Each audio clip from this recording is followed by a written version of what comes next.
Hello everyone. Hyaluronic acid, is it worth the hype? क्या actually जो ये over hype किया हुआ है हाइलुरोनिक एसिड को, क्या ये एक्चुअली सच है या नहीं? आज इस वीडियो में इसी चीज़ को हम डिकोड करेंगे। तो ज़रूर हमें सब्सक्राइब करिए, फॉलो करिए, शेयर करिए ये वीडियो अपने सारे फ्रेंड्स के साथ जिनको ये नॉलेज चाहिए और वो इस नॉलेज से बेनिफिट कर सकते हैं। तो आज के वीडियो में हाइलुरोनिक एसिड के अराउंड जो भी मिथ्स एंड ये चीज़ें हैं ना कि ये तो बहुत ज़रूरी है, इसके बिना तो काम नहीं हो सकता, लेट्स जस्ट डिकोड इट।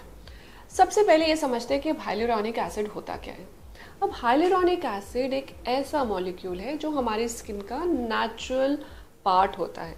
जब हम छोटे होते हैं तब ये बहुत इंक्रीज क्वांटिटीज़ में होता है। आपने देखा होगा छोटे बच्चों की जो स्किन है वो इतनी रिजिलियंट, इतनी सपल होती है कि आप जब ऐसे करते हो तो वो ऐसे वाइब्रेट होती है, right? That is resiliency of the skin. अब वो ऐसा क्यों होती है? वो तो इतना वाटर इनटेक भी नहीं करते। वो इसलिए होती है बिकॉज वहाँ पर बहुत अच्छी क्वांटिटीज़ में हाइलुरोनिक एसिड होता है। अब हाइलुरोनिक एसिड एक होता है ह्यूमेक्टेंट, उसकी एक प्रॉपर्टी है कि वो एक ह्यूमेक्टेंट है। अब ह्यूमेक्टेंट का क्या मतलब हुआ? ह्यूमेक्टेंट का मतलब ये हुआ कि वो अपने अंदर वाटर को सोक कर लेता है। कितना सोक कर लेता है? Actually 1000 time its volume. यानी अगर वो एक वन मॉलिक्यूल है तो वो 1000 टाइम्स बड़ा हो जाएगा वाटर को सोक करके। इतना ज़्यादा उसके अंदर वाटर की क्वेंच होती है, इतना ज़्यादा वो एब्जॉर्ब कर लेता है। तो जब वो वाटर को रिटेन करता है आपकी स्किन के अंदर तो ऑब्वियसली स्किन हाइड्रेटेड लगती है, सपल लगती है, यूथफुल लगती है। लेकिन अब एजिंग के साथ क्या होता है? एजिंग के साथ ये सारा हाइलुरोनिक एसिड डिग्रेड होना शुरू हो जाता है, यानी बॉडी से जाना शुरू हो जाता है, जिसकी वजह से ड्राइनेस आ जाती है। बहुत कॉमन प्रॉब्लम है एजिंग में ड्राइनेस की। ड्राइनेस आ जाती है, डलनेस आ जाती है और रूखी रूखी स्किन लगती है, फोल्ड्स आने शुरू हो जाते हैं।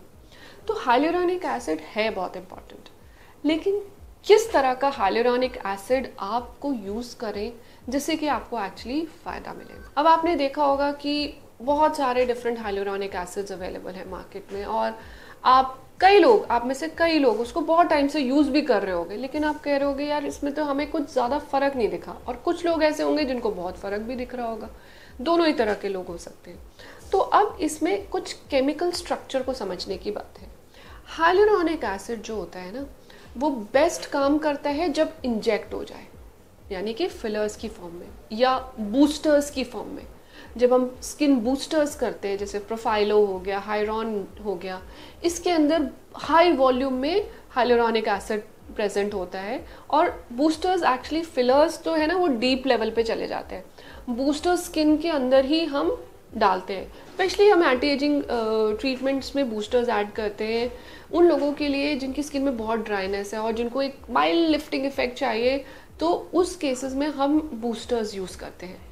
बूस्टर्स बहुत अच्छा वे है बिकॉज उसमें अप्रॉक्सीमेटली 64 मिलीग्राम्स पर ml ऑफ हाइलुरोनिक एसिड इतना कंसनट्रेटेड होता है। तो जैसे आप स्किन में डालते हो एकदम स्किन सपल हो जाती है, लिफ्टेड हो जाती है because of that absorption of water.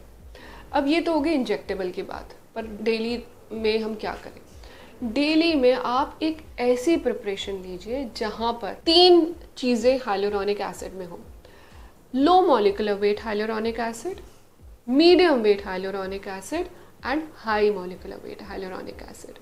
अब हाइलुरोनिक एसिड एक्चुअली बहुत बड़ा मॉलिक्यूल होता है। जब आप उसको सरफेस पे लगाते हो वो स्किन के अंदर पेनिट्रेट ही नहीं हो पाता, जिसकी वजह से जो आप प्रिपरेशंस यूज़ कर रहे हो उसका कोई फ़ायदा नहीं होता।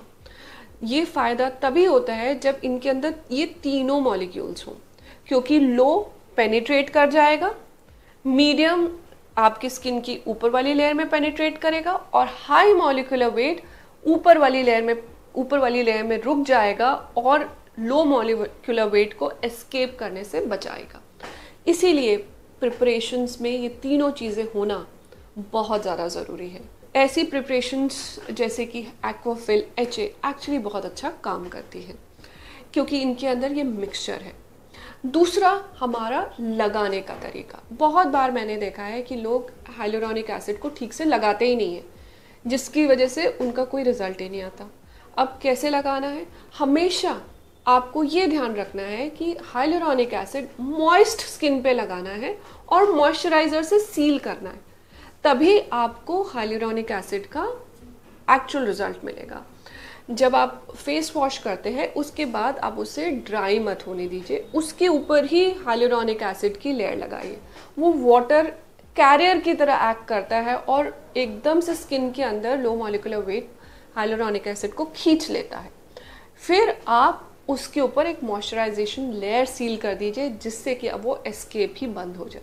ऐसा करने से ही हाइलुरोनिक एसिड आपका सही से काम करेगा। हाइलुरोनिक एसिड की एक और ब्यूटी ये है कि ये किसी भी इंग्रेडिएंट्स के साथ यूज़ हो सकता है, चाहे वो एक्टिव इंग्रेडिएंट्स हो। तो आप as a part of the moisturising routine hyaluronic acid को रखिए और मॉर्निंग एंड नाइट दोनों में रखिए, लेकिन सही हाइलुरोनिक एसिड को चूज करिए। The best is the injectable, that is the fillers and the boosters, but topical preparation में ऐसी प्रिपरेशन जिसके अंदर high molecular weight, low molecular weight and medium molecular weight तीनों हो, और जो मैंने तरीका बताया यूज करने का वैसे यूज करिए। अगर आप ये तीनों चीजें ओके करते हैं तो फिर देखिए hyaluronic acid is actually worth the hype.